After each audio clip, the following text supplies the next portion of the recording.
అందరికీ నమస్కారం. మన జీవితంలో ఎప్పుడు ఎవరిని కలుస్తామో, ఎలాంటి పరిచయాలు ఏర్పడతాయో ఎవరూ ఊహించలేరు. కొన్ని పరిచయాలు క్షణాల్లో మొదలై జీవితాంతం గుర్తుండిపోయే మధురమైన జ్ఞాపకాలను మిగులుస్తాయి. అందుకే ప్రతి క్షణాన్ని ఆస్వాదించాలి. ఇప్పుడు మనం కథలోకి వెళ్దాం. నా పేరు వరుణ్.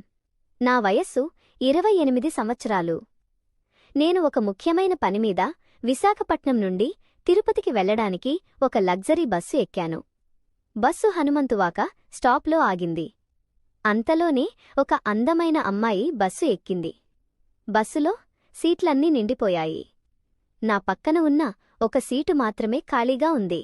ఆమె చూడటానికి చాలా బాగుంది. వయసు సుమారు 23 సంవత్సరాలు ఉంటాయి.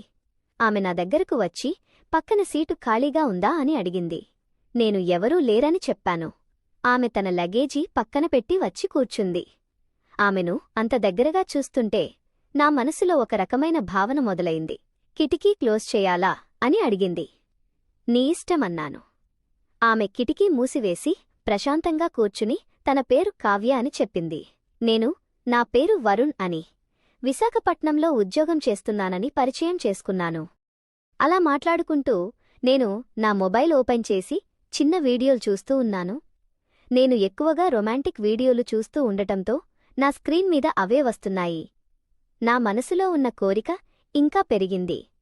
ఆమె నావైపు చూస్తూ నా మొబైల్లో వస్తున్న వీడియోలను కూడా గమనించడం మొదలుపెట్టింది.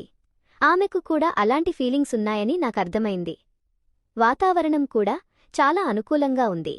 ఒకసారి ప్రయత్నిద్దామని అనుకుని నా కాలును ఆమె కాలుకు తగిలిస్తూ మెల్లగా నా చేతివేళ్లతో ఆమె వేళ్లను తాకాను. నా ఒంట్లో నరాలు జివ్వుమన్నాయి. ఆమె ఏమీ అనకుండా నా వైపు ఇంకా జరిగి నా భుజం మీద వాలింది. ఇక ఆలస్యం చేయకుండా సీటు దగ్గర ఉన్న లైట్ ఆఫ్ చేసి ఆమెను గట్టిగా నా వైపు లాక్కున్నాను. ఆమెలో కూడా చాలా కోరికలు ఉన్నాయని అర్థమైంది.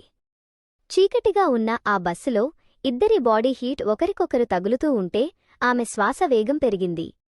అలా ఇద్దరం ఒకరినొకరు హత్తుకుని ప్రయాణమంతా ఎంతో రొమాంటిక్గా గడిపాము. కొంతసేపటికి బస్సు దిగాక ఒక మంచి హోటల్కి వెళ్దామని అనుకున్నాము. బస్సు దిగేసరికి ఉదయం 5 గంటలయింది.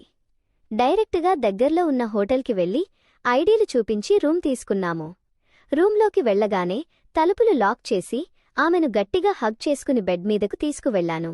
ఆ రోజు ఆమె కోరిక మొత్తం తీరింది. నేను కూడా ఎంతో సుఖాన్ని పొందాను. ఆ తరువాత ఇద్దరం లేచి ఎవరి దారిలో వాళ్లు వెళ్ళిపోయాము.